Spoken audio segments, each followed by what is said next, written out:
ফাতেমা, তোর মা বাপ আমাকে যে উপকার করছে সেই তুলনায় তো এটা কিছু না। আমরা যদি তোর সুন্দর একটা ভবিষ্যতের ব্যবস্থা না করতে পারি তাইলে আমরা এই দুইটা মানুষ মরে গিয়েও শান্তি পাবো না। তাই স্বামী, ফাতেমারে তোর বিয়ে করানোই লাগবে।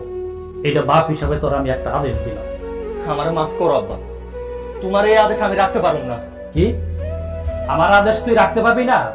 তাইলে তুইও শুনে রাখ, আমার আদেশ যদি তুই না রাখ আমি তোরে আমার সম্পত্তি থেকে ত্যায্য করবো। স্বামী স্ত্রীর জীবনের সবচেয়ে মধুর রাত হইতেছে এই বাসর রাত। আর আপনি এই বাসর রাতে সিগারেট খাইতেছেন? আমার টাকা দিয়ে আমি সিগারেট খাইতেছি, তাতে তোর বাপের কি? আপনি আমার স্বামী, আপনার ভালো মন্দ সব কিছু দেখার দায়িত্ব এখন থেকে আমার। আমার জীবন থাকতে আমি আমার স্বামীর এইসব খাইতে দিব না। তোর এত বড় সাহস, তুই আমার মুখের থেকে সিগারেট ফালাই দেস? তোর আজকে আমি মরে ফেলামু। শুনিয়া, আমি বিয়া করতে চাই নাই, বিশ্বাস করো। আব্বা আমার জোর করে আমার ওই খালাতো বোনের লোক বিয়া দিছে। প্রয়োজন পড়লে আমি সবদিনে সংসার করবো, কিন্তু তবু আমি তোমারই বিয়া করবো না।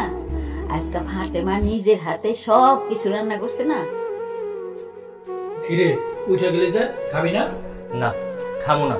এই এতিম মায়ের হাতের রান্না আমি জীবনে খাবো না। ফাতেমা বাড়ি থেকে চলে গেছে। কি? ফাতেমা বাড়ি থেকে চলে গেছে? তার মানে তো সত্যি সত্যি আমার আপত্তিটা দিচ্ছে। এতিম অলক্ষী অপয়া মায়াটা আমার জীবনে আনার পরে আমার জীবনের সব শান্তি নষ্ট হয়ে গেছিল। তোর একটা সত্যি কথা কমু, ফাতেমার তো এখনো একটা ভাই আছে, ভাবি আছে, কিন্তু তোর এই দুনিয়ায় কেউ নাই। সত্যিকারের এতিম হইলি তুই। আমি এতিম মানে? কি কও? তোমরা আমার বাবা মা আছো না? আমরা তোর আপন মা বাপ না। আব্বা, রাইতের বেলা ফাইজলামি করো না তো। আম্মা, আব্বা এসব কি কইতাছে? আমি মোটেও ফাইজলামি করতাছি না স্বামী, আমি যা কইতাছি সব সত্যি কইতাছি। আমরা তো আপন মা বাপ না। তোর বাবা মা একটা গাড়ি কইরা তোরে নিয়ে গ্রামের বাড়ি যাইতেছি, সেই গাড়িটা রাস্তায় অ্যাক্সিডেন্ট কইরা সাথে সাথে তোর বাবা মা মারা যায়। ভাইসাছে খালি তুমি। আমি শুনছি তুমি নাকি আমার বোনের বিয়ে করছো ভাই। তুমি আপনার বইলে কো মানে? আমি তো ফাতেমারে খুঁজতে এখানে আইছি। ফাতেমা এখানে আহে নাই? কি কও? আপনি এখানে আইছেন কেন? এখানে থাকতে এসে।